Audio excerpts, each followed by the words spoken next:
1914년 1차 세계대전 중에 있었던 크리스마스의 기적이라고 하는 내용을 들어보신 분들이 있을 것입니다. 벨기에 이프로 지역에서 영국과 프랑스 연합군과 독일 군들이 치열한 전투를 벌이고 있었는데 크리스마스 이브가 되었습니다. 그들은 각자의 참호에서 조촐하게 크리스마스 캐롤을 부르면서 성탄절을 기념을 했다고 합니다. 근데 그 캐롤 소리가 상대방 진영 참호에까지 들리게 되었습니다. 그때 독일의 독일군 병사들은 촛불과 또 이 전등으로 장식된 크리스마스 트리를 참호 위로 올려놨다고 합니다. 그리고 독일의 한 병사가 작은 크리스마스 트리를 들고 참호 밖으로 나왔다는 것입니다. 평소 전쟁 때 같으면 이건 굉장히 위험한 일이었죠. 바로 총에 맞아 죽을 수 있는 그런 상황입니다. 그런데 이 병사를 보고 아무도 쏘는 사람이 없었습니다. 그리고 이것이 발단이 되어서 서로 이 군인들이 총을 내려놓고 그리고 참호 밖으로 나와서 서로 악수하고, 이게 무슨 운동 경기를 하다가 만나는 것도 아니고요, 전쟁을 하다가 그런 건데, 그리고 자기들이 가지고 있는 식량과 부대 휘장, 군모 이와 같은 어떤 좀 작은 것들, 그런 걸 가지고 이제 선물로 서로 주고 받는 그런 일들이 있었다는 것입니다. 한 걸음 더 나가서요, 그때 이들이 양쪽으로 나뉘어서 연합군 쪽, 독일 쪽에 가지고 축구 시합을 벌여가지고 독일이 3대2로 이겼다고 합니다. 그러자 영국의 병사들은 마지막 골은 옵사이드였다, 그렇게 얘기를 하고, 어쨌든 잠시지만 이 성탄절 시간에 참 이 전쟁터에서 놀라운 평화의 시간이 주어졌습니다. 이걸 가리켜서 크리스마스의 기적 같은 평화다 얘기를 합니다. 물론 이것은 얼마 못 갔습니다. 이 사실을 알게 된 상부에서 불호령을 내리면서 당장 적들을 쏘아 죽여라, 그렇게 하는 바람에 다시 전쟁이 또 치열하게 벌어졌다고 합니다. 자, 어쨌든 여러분, 주님께서 이 땅에 오신 이날은 평화의 날입니다. 주님이 이 땅에 왜 오셨습니까? 우리를 구원하시기 위해서입니다. 우리를 구원하신 바로 그 사건은 이 땅에 참 평화를 주는 그런 놀라운 일인 것입니다. 때문에 주님은 평강의 왕이다 얘기를 듣는 것입니다. 주님이 탄생한 날 밤, 베들레헴 들판에서 자기 양떼를 지키고 있었던 목자들이 있었습니다. 아마도 오래전 그 마을 출신인 다윗 왕이 바로 그 들에서 그렇게 양을 지켰으리라고 생각이 됩니다. 당시에는 많은 사람들이 메시아를 고대하고 있었을 것입니다. 그 중에는 정치인들, 종교 지도자들, 율법 교사들, 사회적으로 인정을 받는 그런 많은 사람들이 있었겠지만, 하나님께서는 이 메시아 탄생의 소식을 다른 누가 아니라 바로 들에서 자기 양떼를 지키고 있었던, 냄새나며 또 사회로부터 차별받고 있던 목자들에게 이 소식을 전해주셨습니다. 어떻게 해서 목자들에게 이 소식을 전하게 되었을까? 유명한 이야기꾼인 맥스 루케이도 목사님은 이것을 재미있게 이렇게 설명을 했습니다. 만일 이 놀라운 소식이 바리새인들이 가장 먼저 전해졌다면 그들은 먼저 주석을 펴놓고 세미나부터 했을 것이다.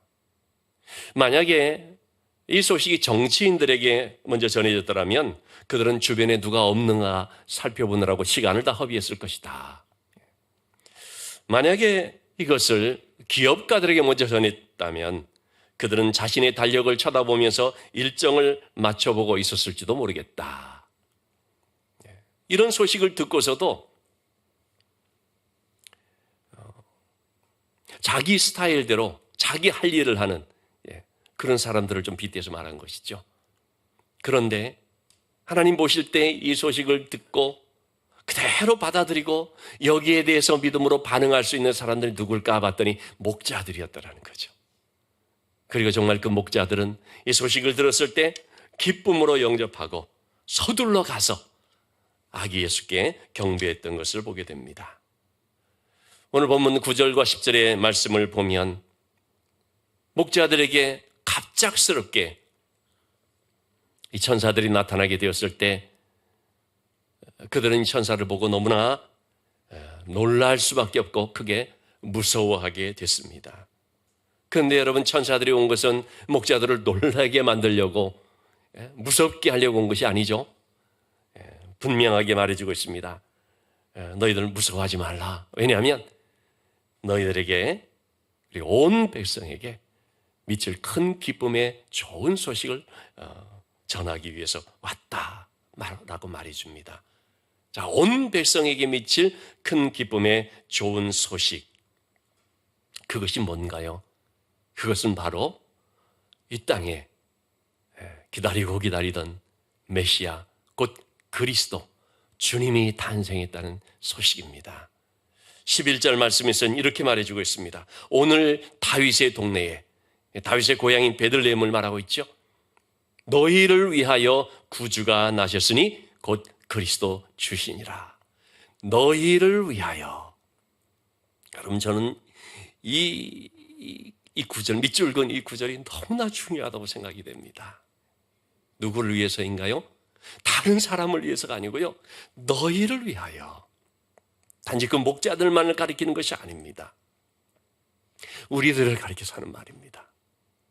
주님의 이 탄생의 소식은 누구를 위한 소식인가? 우리를 위한 소식입니다.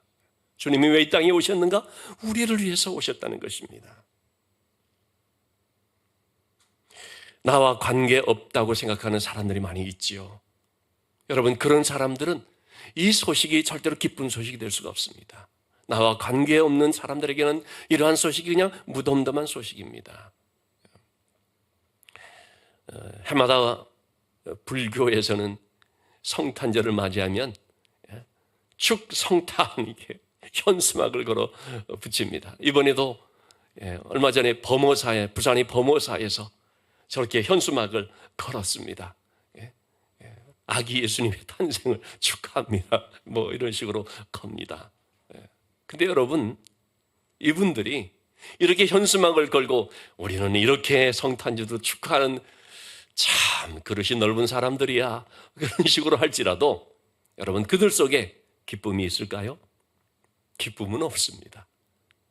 현수막은 걸지언정, 말로는 축하한다고 할지언정 기쁨은 없습니다. 왜요? 자기들하고 관계없기 때문에, 하나님과 인격적인 관계가 전혀 없기 때문에, 예수님을 안 믿는데요, 뭐.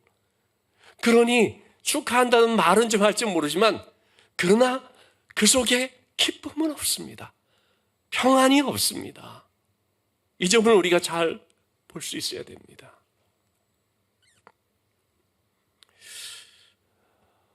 주님은 우리의 죄를 위해서 대속하시기 위해 이 땅에 오셨습니다. 우리를 죄에서부터 구원하시기 위해 이 땅에 오신 것입니다. 그렇기 때문에 여러분, 자신이 죄인임을 전혀 인정하지도 않고 죄로부터 내가 구원받아야 될 필요성을 깨닫지 못하는 그런 사람들은 주님의 오신 이 성탄의 소식이라는 것은 뭡니까? 나하고 아무 관계가 없는 것입니다. 관계가 있다면 노는 날로, 남들 즐기니까 같이 즐기고, 기분을 내고 하는 걸로는 좀 관계가 있을지 모르지만, 주님 오셨다는 그 자체가 자기들은 전혀 기쁨의 메시지가 될 수는 없습니다. 왜 기쁜지를 알 수가 없기 때문이죠. 그런데 자신이 너무나 악한 죄인임을 깨닫고 그 죄로 인하여 죽을 수밖에 없기 때문에 이 죄에서부터 죽음으로부터 나를 구원해 주실 그 주님에 대한 사모하는 마음을 가지고 구원받아야 될 필요성을 절감하는 그런 사람들에게는요, 주님께서 오신 이 성탄의 소식은 너무나 기쁜 소식인 것입니다. 왜냐하면 그것은 나와 직접적인 관련을 맺는 것이기 때문에, 바로 그것은 나를 위한 것이고 나에게 필요한 것이기 때문에 그런 것이죠. 여러분, 오늘 우리가 그냥 예배만 드리는 것이 아니라 이 성탄의 소식이 나에게 진짜 기쁜 소식이 될 수 있기를 주님의 이름으로 축원합니다. 남들 하듯이 그냥 성탄절 축하한다는 것이 아니고요. 주님은 바로 나를 위해서 오셨고, 그리고 그분의 죽으심으로 말미암아 내가 구원함을 받았다는 것을 믿는 그 믿음으로 인하여 너무나 기뻐하는, 너무 그냥 좋은 그런 날이 되어야 한다는 것입니다. 오늘 새벽에도 그 말씀을 좀 드렸습니다마는, 동방의 박사들이 왕이 어디서 낳느냐라는 이런 소식을 전하면서 예루살렘에 왔을 때, 그리스도가 바로 베들레헴에서 태어난다고 말했던 대제사장이나 서기관들은 그런 소식을 듣고서도 무덤덤한 것입니다. 왜요? 자기들은 의로운 자이기 때문에 구원이 필요가 없는 것이죠. 주님이 나셨다는 소식은 오히려 그들에게는 불편한 소식이 될 수가 있고요. 자신들의 기득권을 혹 잃어버릴까 싶어서 견제해야 될 대상으로서 주님을 바라보게 되는 것이죠. 결국은 그렇게 해서 예수님 십자가에 못 박아 죽이는 장본인들이 되었던 것입니다. 구원이 필요함을 깨닫는 바로 그 사람에게 참된 기쁨의 소식이 되는 것을 알 수가 있습니다. 그러면 주님의 오심이 왜 기쁨의 소식이 되는 것인가? 오늘 14절에서 바로 그것을 두 가지로 설명해 주고 있죠. 주님이 이 땅에 오신 그것은 하나님께 영광이 되고, 이 땅에서는 기뻐하심을 입은, 은혜를 입은 자들에게는 평화를 이루는 것이기 때문이라는 것입니다. 그래서 천사들이 부른 찬송은 주님 탄생에 가져온 두 가지의 중요한 사실을 말해주고 있는데, 그것은 바로 가장 높은 곳에서는 하나님께 영광, 또는 이 땅에 은혜를 입은 사람들에게는 평화를 주게 된다 하는 것입니다. 여러분, 이 땅에 왜 평화가 없습니까? 마땅히 하나님께 영광을 돌려야 될 영광을 하나님께 돌리지 않기 때문입니다. 하나님께 영광을 돌리지 않는 이유는 무엇 때문일까요? 자신이 영광을 차지하고 있기 때문이고, 자신이 영광받을 자리에 있기 때문인 것이죠. 여러분, 우리가 영광을 받고 내가 영광을 독차지하는 순간 절대로 평안이 있을 수가 없습니다. 내 마음속에 평안이 없는 이유는 하나님께서 받으실 영광을 내가 가로막고 있거나 내가 차지하고 있기 때문입니다. 우리의 가정과 우리의 사회 속에 평화가 없는 것은 하나님께 돌려야 될 그 영광을 누군가가 가로채고 있기 때문인 것이죠. 그런데요, 하나님께서 받아야 될 그 영광을 마땅히 하나님께 돌리는 그 사람에게는 참 평화가 있습니다. 바로 그런 곳에는 진정한 하나님의 평강이 임하게 되는 것입니다. 로마는 당시의 정치와 무력으로 세상을 평정을 해서 평화를 유지하려고 했습니다. 그걸 가리켜서 팍스 로마나라고 하는데요, 총칼로 누르는 그런 평안입니다. 그렇게 해서 전쟁은 그쳤을지 모르고 중단되었을지 모르지만, 여러분, 그게 진정한 평화를 제공해 주는 것은 아니죠. 사람들은 전쟁이 없는 상태를 평화라 생각할 수 있는데, 성경은 그런 게 평화가 아니라 진짜 평화는 하나님과의 관계가 회복되는, 그리고 하나님과의 질서가 회복되는 것을 뜻한다 말하고 있습니다. 모든 사람을 위한 한 사람이라는 책에서 우리 이보국 교수님은 이 부분을 이렇게 설명을 하고 있습니다. 우리는 하나님의 말씀에 순종하면서 하나님과 바른 관계 속에 살며 이 질서가 지켜졌을 때 참으로 어떤 두려움도 없는 하나님과의 화평한 관계를 누리고 있었다는 것입니다. 맞는 말이죠. 에덴 동산에서 우리가 하나님께로부터 참 평안함을 얻는 삶을 살았던 이유는 하나님과의 바른 관계, 이 질서가 바르게 되어져 있었기 때문입니다. 그런데 사탄의 미혹을 받은 인간이 그 교만함으로 하나님의 말씀을 불순종해서 그래서 하나님과의 관계가 단절되어 버렸는데요.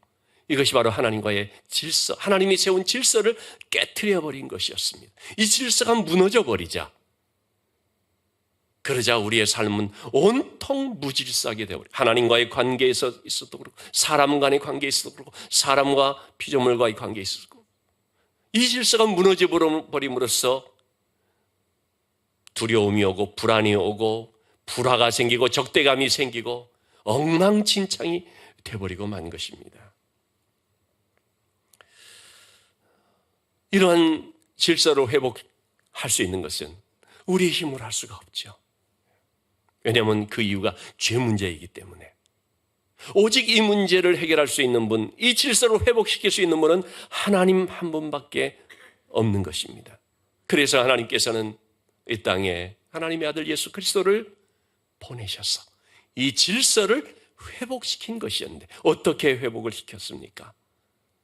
우리의 모든 죄와 형벌을 우리가 받아야 될 그 모든 것들을 예수님으로 하는 십자가에서 담당하게 하셔서 대속제물이 돼서 죽으시게 하셨고 그리고 죽음에서 다시 살아나게 하셨습니다.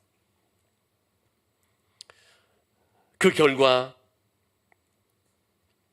하나님과 우리 사이를 막고 있었던 불화의 원인, 죄와 죽음의 문제가 다 해결이 되어버렸습니다. 우리가 불순종함으로 하나님과의 관계가 깨지고 질서가 무너졌었는데 우리 주님은 하나님께 순종함으로 하나님과의 관계를 회복시켜 주시고 하나님과 우리 사이 질서가 다시 세워지도록 역사를 해 주신 것입니다. 때문에 주님의 탄생은 하나님과 불화했던 우리가 하나님의 용서함을 받고 하나님과의 관계를 회복해 되었고 화목하게 하는 길을 열어준 위대한 사건이 되는 것입니다. 우리가 그 주님으로 인하여서 하나님과 화목하게 되므로 진정한 평안을 우리가 누리게 되었는데 이것이 바로 기쁜 소식이다 라고 성경은 말해주고 있습니다. 자, 그렇다면 여러분 이러한 기쁜 소식은 누구에게 기쁜 소식이 되는 것이겠습니까? 주님이 이 땅에 오심을 믿는 사람들입니까? 그렇지 않습니다. 여러분 주님이 이 땅에 왔다는 이것을 믿지 않는 사람 혹 있을지 모르지만 이것은 사실이기 때문에 믿거나 말거나 역사적인 사실이기 때문에 주님이 이 땅에 오신 그것은 분명한 것입니다. 예수님이 이 땅에 오셨다는 것을 믿는 자가 아니고 그 예수님을 나의 구세주로 영접한 그 사람에게 바로 이것이 기쁜 소식이 되는 것입니다. 예수님을 나의 구주로 영접한 그 사람은 죄 용서함을 받고 하나님과의 화해가 이루어지기 때문에 참된 평강이 임하게 되는 것이죠. 주님을 영접하지 않는 사람들은 여전히 하나님과 불화 가운데 있는 것입니다. 아무리 주님께서 이 땅에 오셨고 십자가에 대속제물로 죽으셨다 할지라도 그 주님을 영접하지 않는 사람들은 여전히 하나님과 불화한 가운데 있기 때문에 죄와 형벌로 인한 두려움 속에 살 수밖에 없고 결국은 멸망길로 가게 되는 것을 알 수 있습니다. 그러나 우리 주님이 나의 구주가 되심을 내 모든 죄를 담당하시고 대속제물이 되어 죽으심으로 우리 내 죄 문제를 다 해결해 주셨음을 믿는 바로 그런 사람 가운데는 참 평안이 임하게 되는 것이고 그래서 기쁨의 삶이 주어지는 것입니다. 천사는 오늘 너희를 위해서 구주가 나셨다 말씀했는데요. 성탄의 기쁨은 과거 2000년 전 그 베들레헴 들판의 목자들에게만 주어진 것이 아니고 바로 오늘 이 자리에 전해진 소식인 것을 볼 수가 있습니다. 오늘 너희를 위해서. 여러분 오늘이라고 하는 이 시간 하나님께서 우리에게 주신 은혜의 시간입니다. 바로 오늘, 바로 이 자리에서 어떤 분들은 성탄절이기 때문에 아마도 처음 교회를 한번 나가볼까 그렇게 해서 오는 경우들도 있을 것입니다. 오늘 전 세계에서 성탄절 예배를 드릴 때 처음으로 이 성탄의 메시지를 듣는 사람도 있을 수 있습니다. 그런데 그가 이 주님의 말씀을 영접한다면 오늘 그에게 성탄의 기쁜 소식이 임하고 오늘 그에게 구원이 임하는 것이고 오늘 그에게 놀라운 하나님의 평강이 임하게 되는 줄로 믿습니다. 과거 그때만이 아니고 바로 오늘 그 자리만이 아니고 오늘 이 자리에서 그냥 예배에 참석해서 엉덩이만 좀 붙였다가 일어나는 그런 사람이 아니라 여러분 이 자리에서 하나님의 놀라운 생명의 은혜를 체험하는 바로 그런 사람들이 있을 수가 있는 것이죠. 오늘 그 말씀은 바로 다른 사람이 아니라 나에게 임한 말씀이라는 것을 우리가 기억해야 되겠습니다.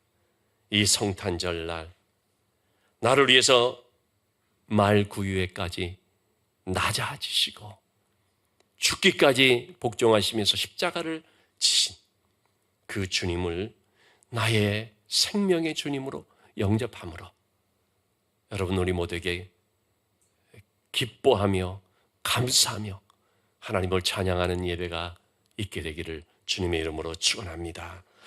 자, 이와 같은 하나님의 은혜를 받은 우리는 어떤 삶을 살아야 됩니까? 나는 기뻐요, 정말 기뻐요 하면서 나 구원받았으니까 됐다. 그걸로 끝나는 것입니까? 그렇지가 않습니다. 이 놀라운 구원의 은혜를 받은 사람들에게 있는 마음의 상태는요, 한 가지, 은혜의 빚진 자라는 심령입니다. 내가 이런 은혜를 받았다. 이 너무나 놀라운 은혜. 그렇기 때문에 나는 은혜의 빚진 자라고 하는 그런 마음을 가져야 되는 것이죠. 구원의 은혜를 내가 받았는데 그래서 내가 예수 믿고 이제는 좀 성공도 하고 출세도 하고 덕을 좀 봐야겠다. 그러면 자꾸 높아지려고 하고 지난 주일에도 말씀드린 것처럼 힘 있는 자가 높임을 받으니 힘을 가지려고 하고 강자가 되려고 하고 섬김을 받으려고 하고 권력지향적이 되는 여러분 그런 세상적 가치관을 가지고 여전히 우리가 살아가면 안 된다는 거죠. 그런 삶 속에 있었던 사람이랄지라도 교회에 나와서 이 주님의 십자가의 은혜를 경험하게 되면 이걸 가리켜서 이제 카운터 컬처라는 표현을 쓰는데요. 반문화, 세상적인 것과 거스리는 예수 그리스도의 이 문화, 예수 그리스도의 섬김의 자세를 우리가 가질 수가 있어야 되는 것이죠. 그래서 우리가 이웃에게 다가갈 때도 이 사랑의 마음을 가지고 빚진 자의 마음을 가지고 가야 됩니다. 어떤 경우에 보면은 이웃에게 복음을 전한다면서 힘을 가지고 가는 경우들이 있습니다. 우리 교회 이렇게 큰 교회야. 우리 교회 이렇게 유명한 교회야. 자꾸 어떤 힘을 가지고 나가려고 하고 강압적으로 너 예수 안 믿으면 죽어 지옥 가. 자꾸 이런 식의 어떤 윽박지르는 여러분이 강자의 논리나 강자의 태도는요 전혀 사람의 마음을 감동시키지 않습니다. 무엇 때문에 우리가 복음을 전합니까? 그냥 전하라고 하니까 전합니까? 마음을 얻기 위해서죠. 여러분 사람의 마음을 얻는 것은 강함으로 가는 것이 아니라 약함으로 가는 것입니다. 우리 한국교회가 너무나 급속적인 성장을 하면서 한 가지의 병폐 비슷한 것이 생겼는데 그것은 뭐냐면 너무나 힘을 중심으로 하고 또는 어떤 강함을 갖는 그런 스타일이 되어버렸다는 것입니다. 그래서 숫자로 밀어붙이려고 하고 어떤 교회가 좋은 교회인가 숫자가 많으면 그것이 곧 힘이 되어버리는 여러분 그것은 강자의 논리이고 이 세상적인 논리라는 사실을 우리가 알아야 되는데 너무나 안타깝게도 우리는 교회 안에서 바로 그러한 인식을 우리가 가지게 될 때가 있는 것이죠. 여러분 사람의 마음을 얻는 것, 사람을 변화시키는 것, 한 생명을 구원에 이르게 하는 것은 뭡니까? 성육신의 원리입니다. 예수님께서 이 땅에 말구유에 누일 정도로 낮아주시고 십자가에 죽을 정도로 죽기까지 복종하신 이 성육신, 그것이 바로 낮아지시고 섬기는 겸손의 모습이라고 지난 주일에도 말씀을 드렸습니다. 우리가 그렇게 나갈 때에 사람들이 마음을 열죠. 귀를 기울이죠. 그리고 그 말씀이 그 심령 속에 심어지게 되는 것을 볼 수가 있습니다. 때문에 여러분, 우리가 오늘 사장님도 그렇게 기도하셨습니다마는 낮은 데로 가야 되고요. 소외되고 그늘진 자들을 바라볼 수 있어야 되고요. 이 어둠의 세상 가운데 절망하면서 혼자 울고 있는 사람들을 찾아가서 손 내밀어주고 상처를 보듬어주고 예수 그리스도의 복음이 당신을 살립니다. 예수 그리스도가 이 땅에 오신 것은 바로 당신을 구원하시기 위한 하나님의 사랑 때문입니다. 이것을 우리가 전해줄 수 있어야 되는 것이죠. 그러기 위해서는 우리는 하나님의 사랑을 계속 배워나가야 됩니다. 예수 그리스도를 주시기까지 하나님께서 우리를 얼마나 사랑하셨는지 그냥 한번 듣고 나 다 알았어가 아니고요. 그 사랑의 넓이와 깊이와 높이와 크기를 날마다 묵상하면서 배워나감으로 그 사랑에 우리가 젖어들고 그러므로 우리가 그런 사랑의 종이 되어서 이웃을 찾아가며 다가가며 복음을 전하여서 그들이 하나님과 화목해 되어지고 그들 속에 하나님의 평강이 임하고 놀라운 구원의 은혜를 체험하는 것을 목격하는 그런 기쁨을 갖는 삶이 되어야 하는 줄로 믿습니다. 여러분, 이 성탄의 기쁨을 갖는 정말 이 귀한 날에 우리는 그저 우리의 만족으로 즐거워만 하는 것이 아니라 성탄의 메시지를 잘 새길 수 있어야 되겠습니다. 왜 주님이 오셨는가? 물론 나를 구원하시기 위해서지요. 그럼 내가 구원받음으로 끝나는 것인가? 그런 것이 아니라 지금도 계속하여서 잃어버린 양을 찾으시는 그 하나님의 마음을 우리가 알고 날마다 우리가 그 사랑을 배워가면서 베푸는 손길로 살아가는 이웃의 친구가 되어지는 우리 모두가 될 수 있기를 주님의 이름으로 축원합니다.